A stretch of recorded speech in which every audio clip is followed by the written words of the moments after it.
Hey, guess what? What? It is I, Rex! Hey guys, what is up? It's your boy Rib. Well, today is a very special day. Snail Games invited me to their studio earlier and let me record some exclusive gameplay footage of their upcoming game, Dark and Light. To start, I'm not sure when early access will hit, but I'm guessing Q1 to Q2 of this year, fingers crossed. Now, just a quick note, this footage is super early pre-alpha, and we were on their test servers when recording, so bear with me on any small graphic bugs or stuttering. For the most part, even with fraps at 60 FPS, we were getting 40 to 50 FPS most of the time. So the fun begins. Let's start with Carriage Creation. You are able to create a male or female character. I do believe elves, dwarves, and other races are going to be in the game as well.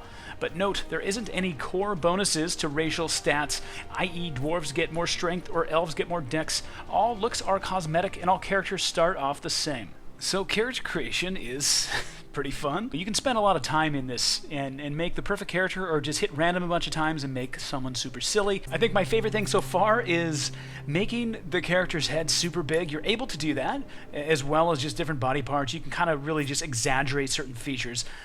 Well, there we go. That's nice. Definitely this is me in a previous life, for sure. Blue hair, super short. I was a pixie at one point. There we go. Looks super big head. There we go. I have a huge brain. I'm super smart. I'm just going to be in the library the whole time in this game. I'm just going to be reading books. Just kidding. All right, super cool nonetheless, guys. Again, we could spend more time here, but let's go to the gameplay. Let's go into the game world of Dark and Light and check it out. Here we go. So guys, here are the three starting towns for now. Vardo is located on the west coast, Estel is hidden deep within the woods, and Zarul is the dwarven capital city. I do believe that's the name, hopefully I didn't botch it.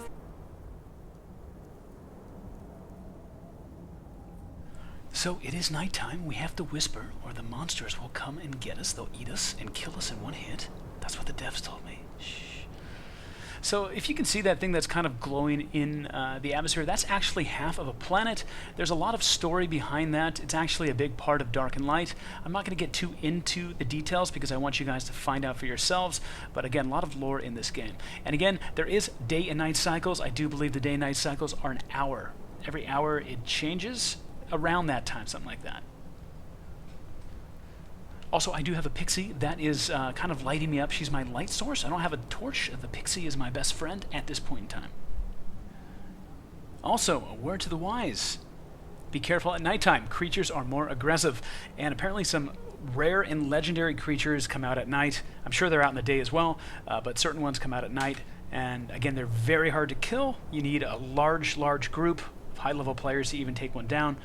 And if you do end up taming it, you have a really powerful creature that will be fighting for you. We'll get into some of that later.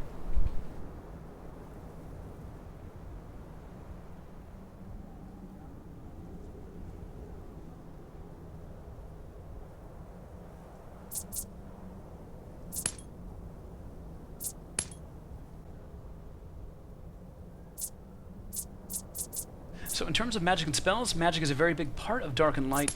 And in order to become more powerful, say in Fire, you need to do specific tasks and quests. You basically learn more about the ability, and eventually you become more powerful, unlocking more powerful spells and abilities down that spell line. There's a lot of different magic spell lines you're able to go down, apparently, and each one takes some time. So sure, at the end of the day, any player could learn all of the spell lines and all of the abilities, but it's going to take a hell of a long time. It sounds to me like the best bet, at least the best route to go, is really focus on one or two to get started. Maybe one or two of your favorite ones. Who knows? Then again, you can always max them all out too.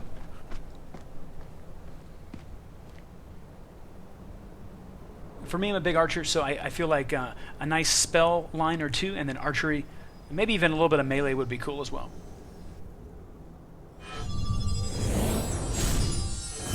Okay, so we had to respawn our little pixie. She, again, is our light for the nighttime.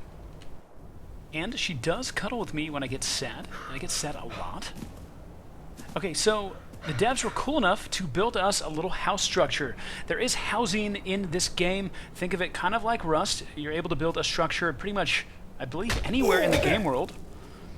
And technically, I could punch this door for 20 minutes. It would probably take 20 minutes. And I could technically break in the door that way. There's also houses available in towns. The houses that are available in towns are going to be a lot more expensive. But technically speaking, you can build in this game world in different spots. And you can obviously build multiple doors in your house or your structure. You can also have traps. So if someone does come in, you can obviously hurt them. Apparently, from what I was told as well, there's going to be some sort of magical turrets that you're able to place onto your house that will protect your house, will shoot essentially enemies down. And there's something about a goblin contract where you can hire goblins to protect your base while you're out hunting or out and about, which is pretty damn cool. So quickly, again, this is a survival game as well. I would call this a big fantasy RPG. This is definitely a quasi-MMO. Do believe this is going to be 60-player to 100-player servers, potentially more down the road if they really optimize it, but that is the case for now. And again, survival is the key. You're going to need to eat food. You're going to have to be careful where you go in terms of temperature. We do have a temperature gauge on the top right of the screen. There's a lot of things on the bottom right as well in terms of the GUI that kind of tell us what is happening with our character. Also, one thing I did ask the devs, I asked them if characters will be persistent. Can this character go to another server? The answer is no for now. They want to keep certain characters on their own servers, mainly because they didn't want, max level characters going into another server and ravaging the place. I totally understand that from one point. That does make sense. Anyways, let's quickly talk about this staff. This is an extraction staff. This will extract stuff from trees. Also, this will extract stuff from... Oh, ouch. Ouch. This will also extract from rock and other things as well. It's pretty cool. It's one way to extract materials. I do believe this will suck the brain out of a human being as well. You have to be very careful around your friends if you're going to be using this. That's a joke. That was a joke. So, with regards to PvP, guys, this is big, and this is big for me because I'm a huge PvPer. There's going to be a couple things happening. There are going to be PvP servers and PvE servers. PvP servers will be full loot. When you kill a player, you can loot everything that they have on them. Now, when you die, you're not going to lose any experience, but you will lose everything that you've acquired on your character. That said, there's chests that you can store stuff in, so don't fret too much. So, kind of a big deal. Pretty awesome, to say the least. Kind of something that actually excites me. I love full loot PvP. It just makes it that much better. If you're not into that, there's PvE servers where there's no PvP, and you can just, build stuff and hold hands and sing Kumbaya, and that's totally cool as well. No judgment here. To be honest, I'm probably going to have a character on PvP servers as well as maybe 1 or 2 PvE servers because there's a difference, there's definitely a difference. I think on a PvE it's a little bit less stressful. You're able to enjoy it a bit more. And again, some of these fights, some of these epic legendary monsters that you can't kill alone, you're going to need an army of players to actually take one down. It's going to be fun on the PvE servers. That said, it's going to be fun on the PvP servers as well. Think about some of these dungeons underneath the ground where Group A is going to be attacking this legendary monster, and Group B is going to be sneaking up behind them right when they kill the monster or get close to killing it. Group B is going to ambush them, kill all the players, loot them, and then take the legendary monster, maybe tame it for themselves. So, in terms of PvP, I think guild drama is going to ensue, and that excites me greatly. It's going to be awesome.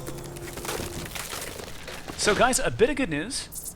I just saved a bunch of money on my car insurance by switching to Geico. Just kidding. It's starting to get light out.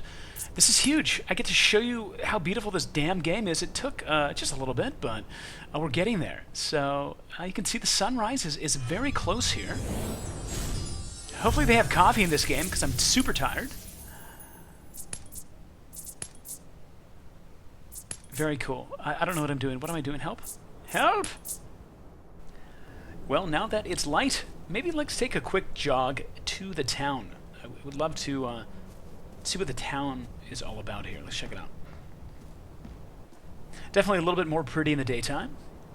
Although nighttime is a great time to ambush your enemy, your enemies. Enemy guild. It's going to be fun. Maybe hunt as well. I know there's some, special monsters that are out and about at nighttime.